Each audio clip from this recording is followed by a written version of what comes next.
Welcome to another episode of Mike Reads. Tonight we'll be continuing in our series in Henry Hazlitt's Economics in One Lesson with Chapter 10, The Fetish of Full Employment. As I've mentioned throughout this series, we're doing this as a parallel read with Thomas Sowell's Economic Facts and Fallacies, so I'll put a link in this video's description to that series so you can follow along there as well if you'd like. As I've also mentioned throughout this series, we'll be doing an analysis and review at the end of each read. So I'll put a timestamp in this video's description so you guys can jump straight into the analysis and review if that's how you'd like to go about this. So without further ado, since this is a short read, let's dive right on into it. Chapter 10, The Fetish of Full Employment. The economic goal of any nation, as of any individual, is to get the greatest results with the least effort.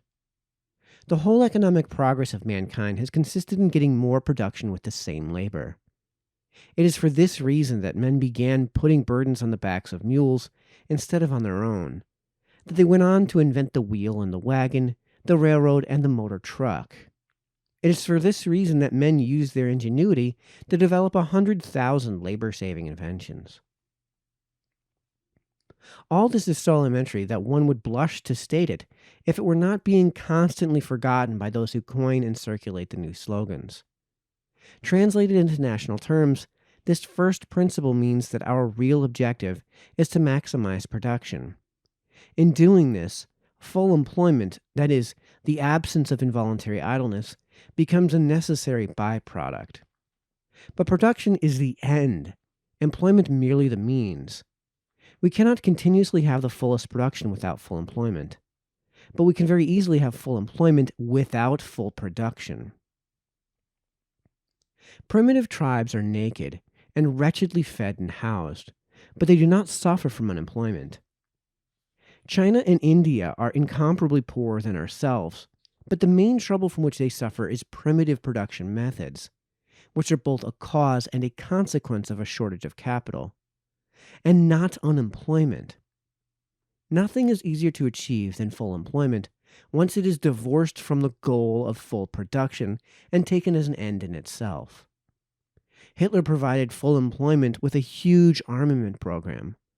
World War II provided full employment for every nation involved. The slave labor in Germany had full employment. Prisons and chain gangs have full employment. Coercion can always provide full employment. Yet our legislators do not present full production bills in Congress, but full employment bills. Even committees of businessmen recommend, quote, a president's commission on full employment, end quote, not on full production, or even on full employment and full production. Everywhere the means is erected into the end, and the end itself is forgotten. Wages and employment are discussed as if they had no relation to productivity and output. On the assumption that there is only a fixed amount of work to be done, the conclusion is drawn that a 30-hour week will provide more jobs and will therefore be preferable to a 40-hour week. 100 make-work practices of labor unions are confusedly tolerated. When a Petrillo threatens to put a radio station out of business unless it employs twice as many musicians as it needs, he is supported by part of the public because he is, after all, merely trying to create jobs. When we had our WPA, it was considered a mark of genius for the administrators to think of projects that employed the largest number of men in relation to the value of the work performed. In other words, in which labor was least efficient.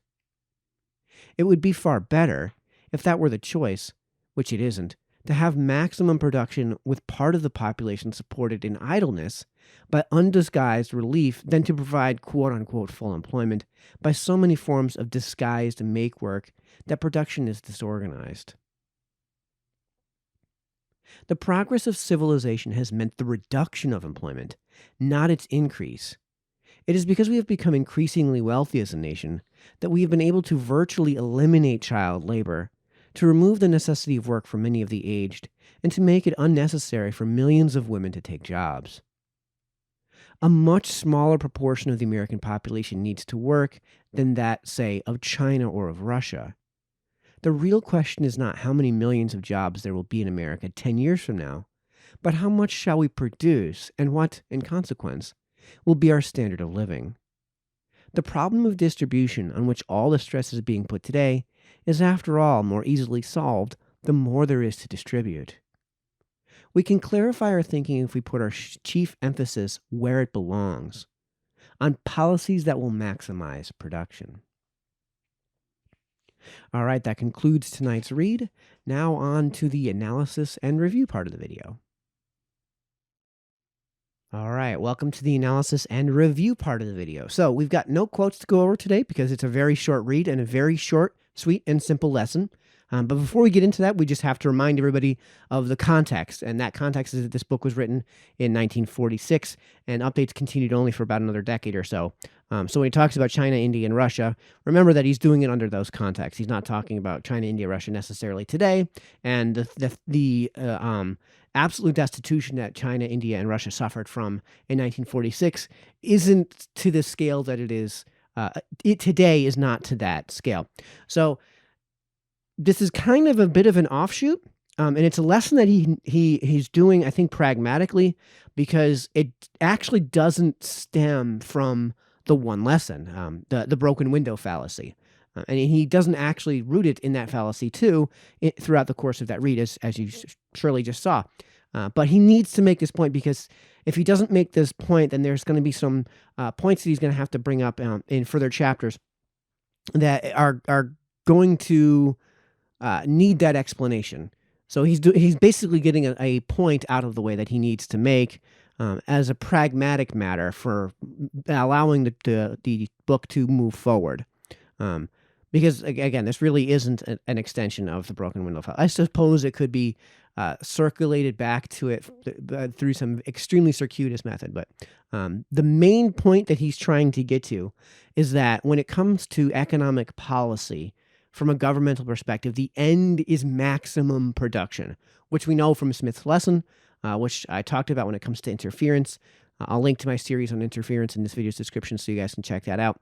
But when the end is to maximize production, what that axiomatically means is that what you're really looking to do is maximize mutually consensual transactions, which is a two-part statement, that you want to maximize the mutual consent and that you want to maximize the transactions. Now, as explained in the interference series, which again is linked in this video's description, that does necessitate some form of government. A libertarian take on that matter would be that government would be incredibly small and would be, if it's a federalist government, devolved to the least common denominator wherever possible, or at least wherever reasonably possible. So there's a few things that comes from this lesson, but the point is that full employment is not the end, but a means. So it's not even the means to achieve maximum production. It's a means to achieve maximum production. And to be fair, he suggests, I think he is implying that full employment is actually a possibility. If we're going by the economics term, if we're going by the definition of unemployment that's used here in the U.S. by, say, the NCBI, then most economists, the overwhelming majority of economists, let me say, do not consider a 0% unemployment rate at even possible. It's not achievable, no matter what policy you prescribe, unless you start to get into some very, very tyrannical measures to remove consent. If you rule by dictate, yes, you can force people into slave labor, and that will create a 0% unemployment rate. However, I don't think anybody is desirous of that. So I wish there was a way for Hazlitt to have expanded this argument and to have expanded this lesson. But this is supposed to be an introductory economics book as I read it. And the why behind all of that can get complicated, and it can delve into more advanced economics. I think if this is something that you're following this series on, right now you're just going to have to take it for granted within the series. And if you're not willing to take it for granted within the series, then you're going to have to branch out into other reads. And this is, by the way, one of the flaws of the book that I talked about in my review of the book, which I'll link to in this video's description as well, that it is a mere introductory lesson that takes a single lesson and expands that to as many fallacies as it can. But unfortunately, when you're starting with that basic level, to get to the more advanced routes, you kind of have to venture away from the introductory teachings that you're going to get from Henry Hazlitt's Economics in One Lesson. So I really wish we could expand on this. I guess this would be a bit of a review. But again, you're not going to be able to get that within the context of this series. You're not going to be able to get that within the vacuum that is this series. So there's a secondary point to the main point, and that's the second half of the point, which definitely takes second seat to the main point. But the goal is to maximize production per unit of input. What that means is that, and this has been man's intentions. This is man's intentions on a desert island. So this is the best way to explain this. Imagine a man on a desert island, and for future reference, and I may actually have to timestamp this.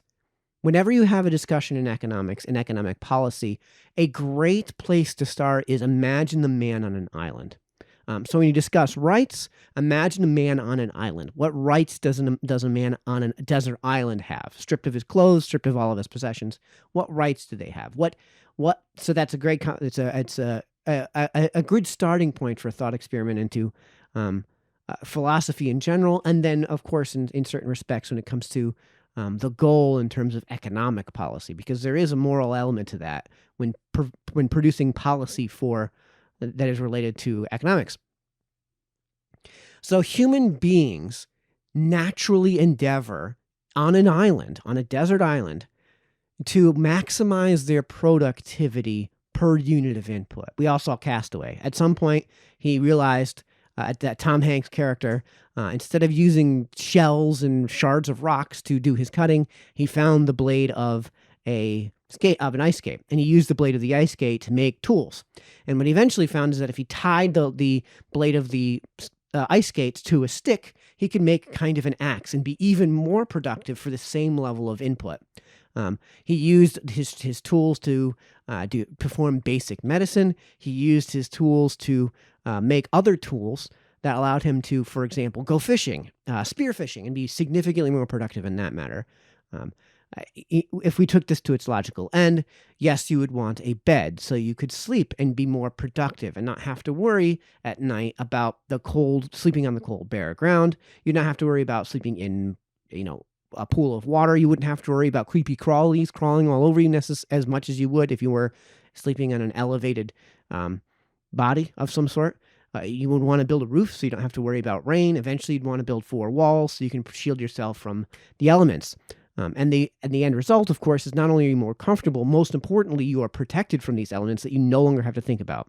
You no longer have to perform as much medicine. You no longer have to stay in bed as long, because the quality of sleep you're getting is so much better.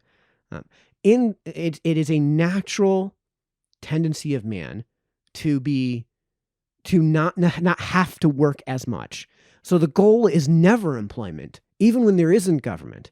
The goal is to maximize productivity per unit of production. So if you could imagine, like the world of Star Trek, especially Next Generation, is a world that has gone beyond scarcity. So people still do perform physically demanding labor, but it's not seen, at least in Next Generation, it's never described as work, because they exist in a post-scarcity world. For all intents and purposes, they have much faster than light intergalactic travel. Well, interplanetary travel and interstellar travel for sure. They have instantaneous interplanetary travel because of transporters, which I realized was just a convenient trope that Gene Roddenberry invented so we wouldn't have to animate a shuttlecraft going onto a planet.